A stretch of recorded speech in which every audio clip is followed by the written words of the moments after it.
Assalamualaikum warahmatullahi wabarakatuh.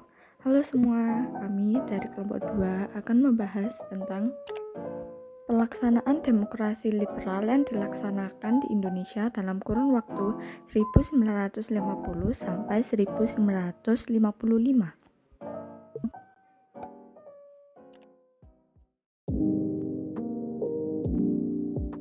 Anggota kelompok 2 terdiri dari saya Nanda Kartika Putri, NPM 0038. Nama saya Herni Perwitasari, NPM 0047. Perkenalkan, nama saya Gilbert Sylvester Lunduan, NIM 0041. Saya rasa teman-teman sudah mengetahui mengenai sejarah Indonesia disintegrasi bangsa bahwa hasil konferensi meja bundar 1949 bahwa bentuk negara Indonesia berubah dari kesatuan menjadi serikat atau kita sebut dengan Republik Indonesia Serikat. Pada masa itu, Indonesia dibagi menjadi 7 negara bagian. Namun, masa berlakunya negara Republik Indonesia Serikat tidak bertahan lama, bahkan tidak sampai 1 tahun.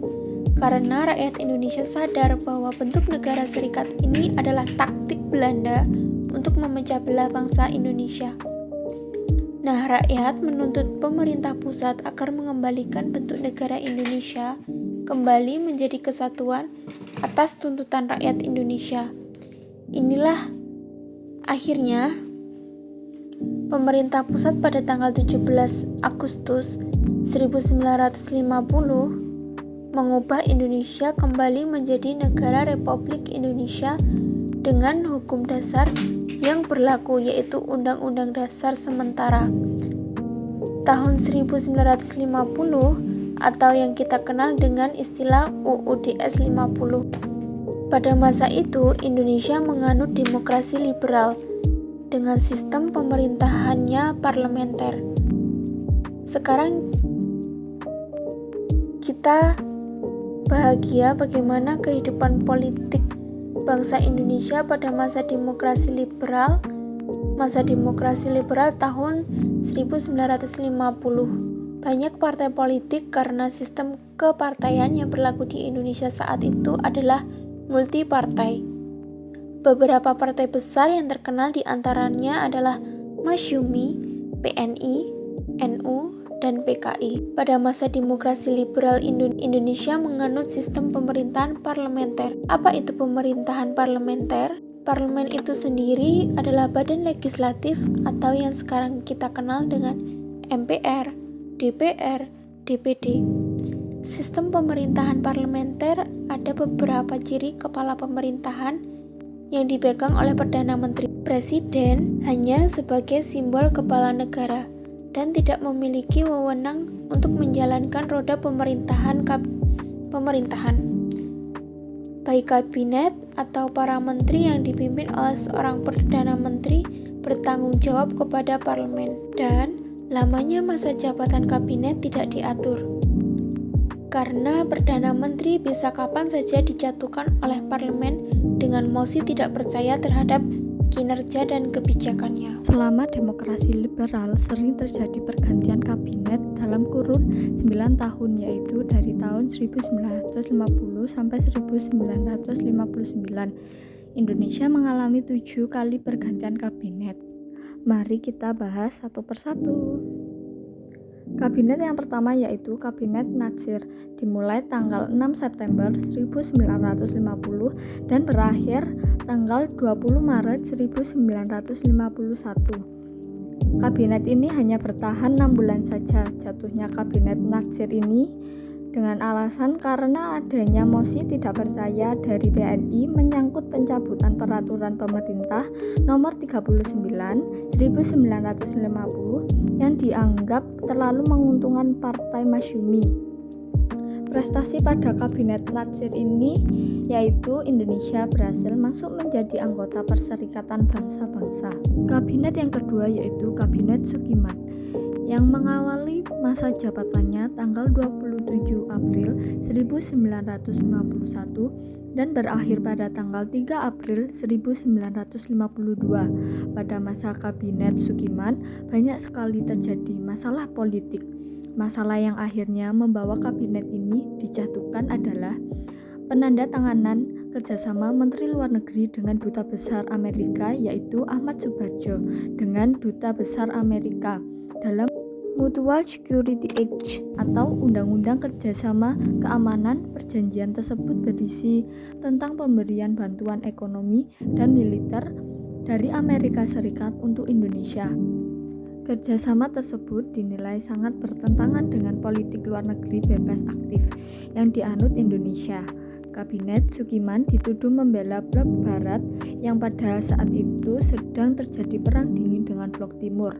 Akhirnya parlemen pun menggugat dan menjatuhkan Kabinet Sugiman. Kabinet yang ketiga yaitu Kabinet Wilopo. Masa jabatannya yaitu 3 April 1952 sampai 30 Juli 1953. Kabinet ini berhasil bertahan selama 15 bulan, lebih lama dari kabinet sebelumnya, karena kabinet ini merupakan koalisi dari Partai PNI dan Masyumi. Selain itu, dalam kabinet ini juga dibentuk sebuah kabinet Zaken, yaitu suatu kabinet yang menteri-menterinya dari kalangan para ahli, bukan dari partai politik. Sayangnya, pada masa kabinet Wilopo terjadi krisis ekonomi karena adanya kegiatan ekspor-impor yang tidak terkendali, serta munculnya berbagai gerakan separatisme yang mengganggu stabilitas pemerintahan. Pada akhirnya, kabinet ini berakhir karena adanya peristiwa di Tanjung Morawa, Sumatera Selatan, di mana pemerintah menyerahkan kembali tanah Delhi Planters Vereniging dan mengarahkan polisi untuk mengusir petani yang menggarap tanah tersebut. 5 petani tewas dalam peristiwa tersebut. Hal ini tentu memicu kemarahan Ketua Serikatan Tani Indonesia bernama Siddiq Kertapati. Kemudian mengajukan mosi tidak percaya terhadap Kabinet Wilopo. Mosi tersebut diterima oleh parlemen dan masa jabatan Kabinet Wilopo pun berakhir. Kabinet yang keempat yaitu Kabinet Ali Sastro Amijoyo. Ke-1, masa jabatannya dimulai dari tanggal 1 Agustus 1953 dan berakhir pada tanggal 24 Juli 1955. Kabinet ini telah banyak berperan dalam eksistensi Indonesia di internasional. Salah satu prestasi kabinet ini yang kita banggakan adalah diselenggarakannya Konferensi Asia Afrika di Bandung tahun 1955. Kabinet ini juga berhasil membatalkan hasil konferensi meja bundar yang berkaitan dengan utang Indonesia terhadap Belanda. Selain itu, kabinet ini berhasil membentuk panitia pemilihan umum.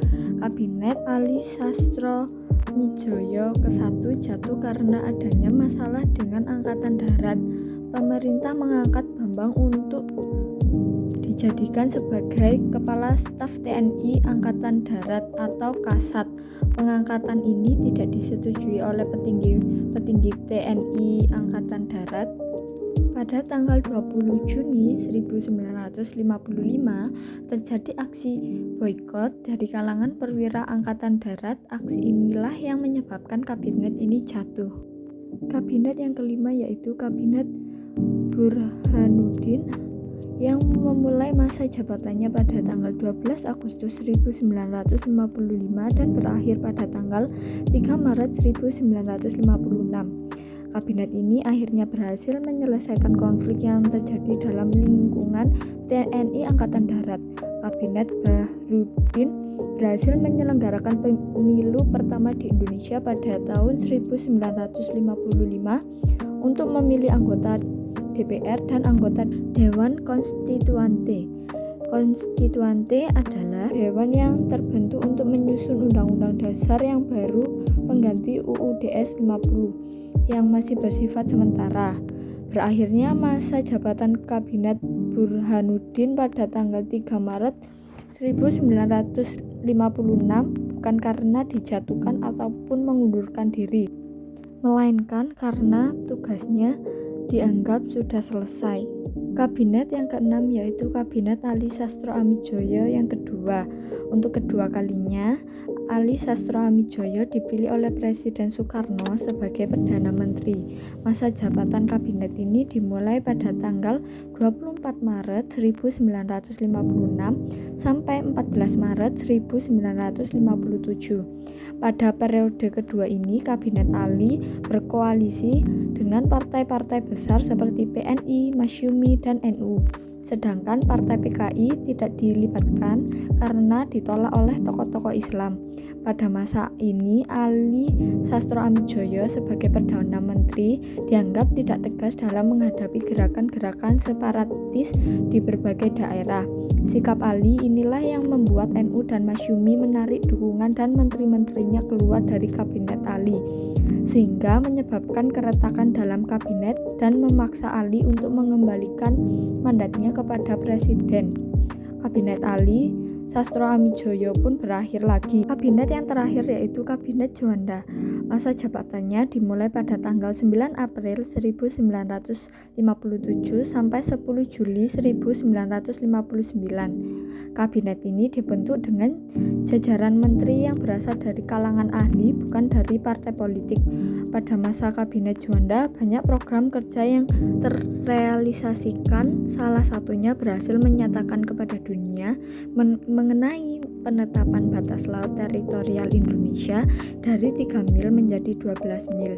Peristiwa ini kita kenal dengan Deklarasi Juanda 13 Desember 1957. Sedangkan masalah-masalah yang dihadapi oleh Kabinet Juanda adalah adanya peristiwa percobaan pembunuhan Presiden Soekarno di Cikini tahun 1957 dan sidang Dewan Konstituante yang tidak kunjung selesai.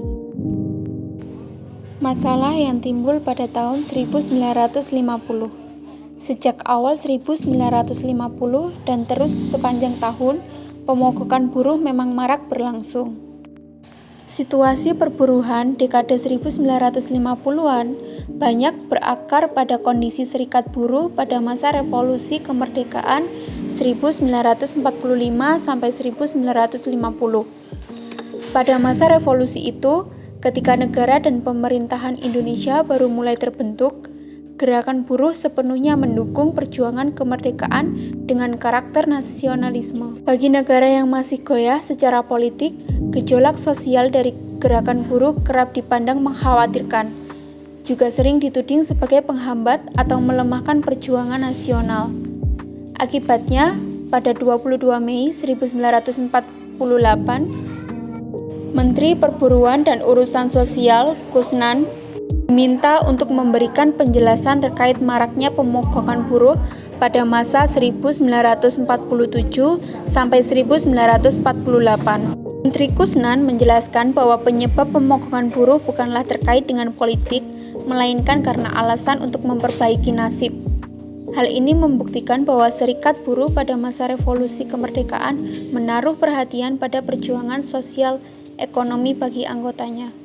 Buruh, politik, dan ideologi. Pemogokan buruh pada dekade 1950-an lebih dikarenakan tuntutan sosial ekonomi. Dalam kerangka yang demikian, gerakan buruh menjadi bergantung pada kekuatan partai politik untuk dapat memperjuangkan tuntutannya. Dalam kerangka politik yang demikian, ideologi punya peran sebatas apa yang menjadi perdebatan politik di permukaan. Sementara itu, serikat buruh juga mempunyai pegangan ideologi. Dekade 1950-an ditandai dengan tingginya jumlah pemogokan buruh.